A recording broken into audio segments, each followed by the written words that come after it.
All right, so I want to run something by you because this kind of blew my mind. I went for coffee today with a friend and he mentioned why can't Canada create a made in Canada supply chain?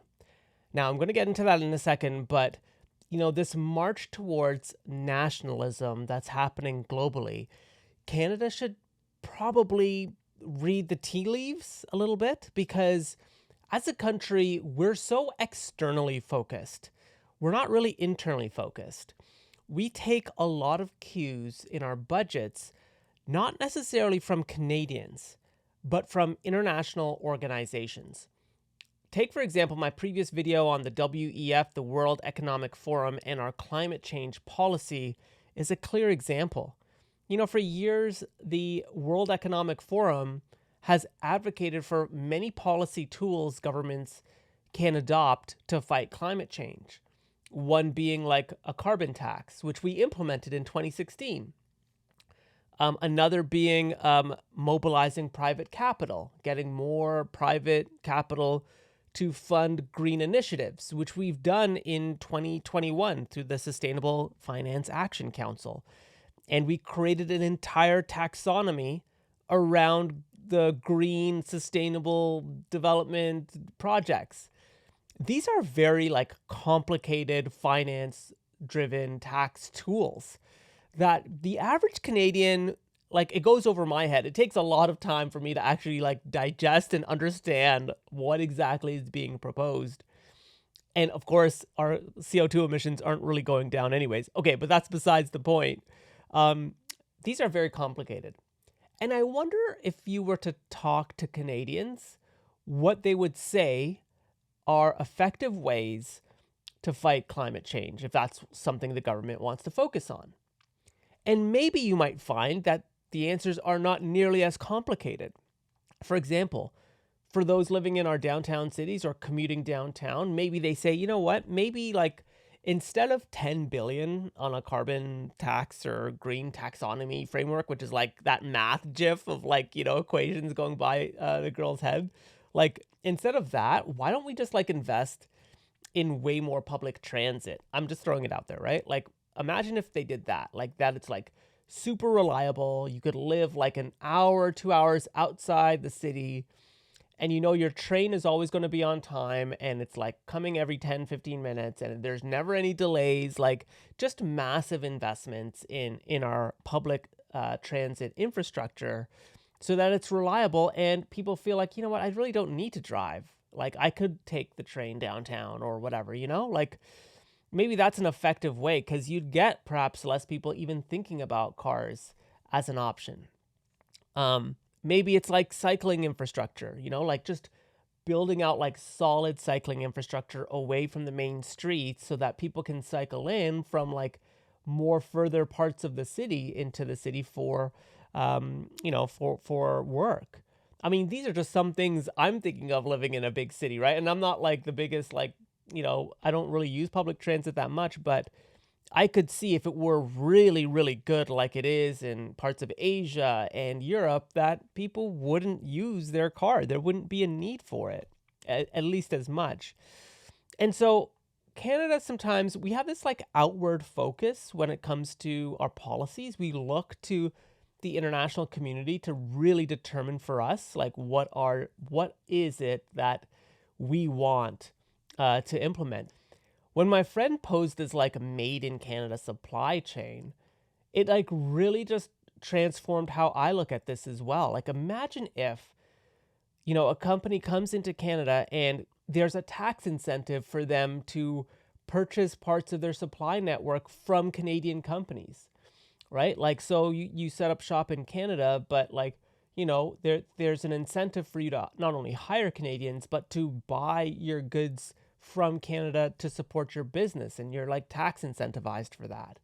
And I'm sure maybe some of this already exists, but maybe it needs to be amplified. And the reason I say this is because I think everything that's happening in the United States is a clear indication of where things may be going further out. This America First mentality that Trump ushered in, Like, I don't think that's going away. I do think that Democrats and others really do agree with that kind of mentality. And so Canada, I don't know, like we should also take a little bit of a hint from that. And like I know online I see all these like videos of like, imagine if Canada built its own car or built its own thing that it used within its country. And it's like, it's such a foreign idea to us, to myself as a Canadian. Because when I think of like a really quality good or service, I don't think of made in Canada. It's so sad to say that. But like, there's really good stuff happen. There's great engineering and great products happening in Canada. But like, I think that if we just need to build that more into the like psyche of more Canadians, if that makes sense, right? Like a car made in Canada would be such a feat, especially given our rugged terrain and all that. But I just think that there's real merit in that. And I feel like in the past, Canada has thought about this as like they've thought of nationalism as isolationism, you know, and in order for Canada to compete, we have to be the global citizen. And I feel like that's no longer the case. And countries like China and Russia and now the United States, they've all realized the power of the nation state and the real limitations of globalization and the limitations of depending on an international order. And so Canada kind of finds itself at this crossroads. And the reason I say this is because while a made in Canada approach sounds good on paper, it flies directly against the idea of Canada, a nation state. I think our leaders have fully embraced the international order, that this idea of a nation state is actually foreign to them. Because, again, our climate change policies are just one of many international policy ideas that we implement. You know, when it comes to a lot of issues, we literally just follow what the international organizations are saying. And that runs against a nation state. But I think like so many leaders in Canada have embraced the international order that we're kind of like, what is our identity? We have no idea. And so when Trump comes in and he ushers in these very nationalistic policies, and further, he questions the international order to say, like, I don't know, like, are you guys really that effective? Like NATO, you guys are like saying that, you know, we're all equal, but no one's paying 2% of their GDP.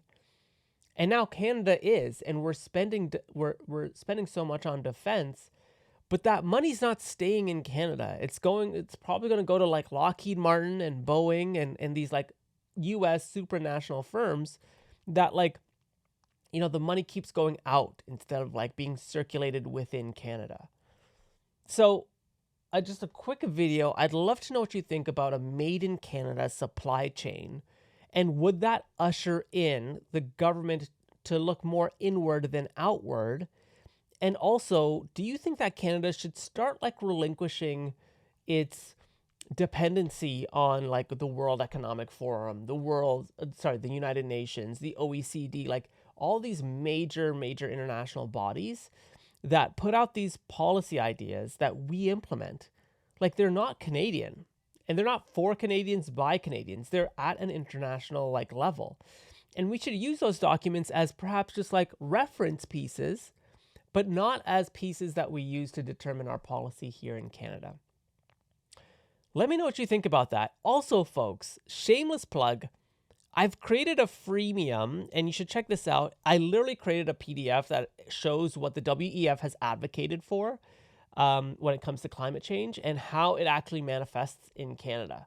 So check that out. It's literally free. You can download it right now. I'll leave a link below, but check that out, and I'll definitely catch you in the next one.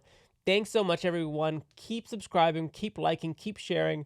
I'm building a movement here, and it starts with each and every one of you. Feel free to DM me. Tell me what you want to see. Let me know about a made in Canada supply chain framework. Thanks again, everyone. I'll catch you in the next one.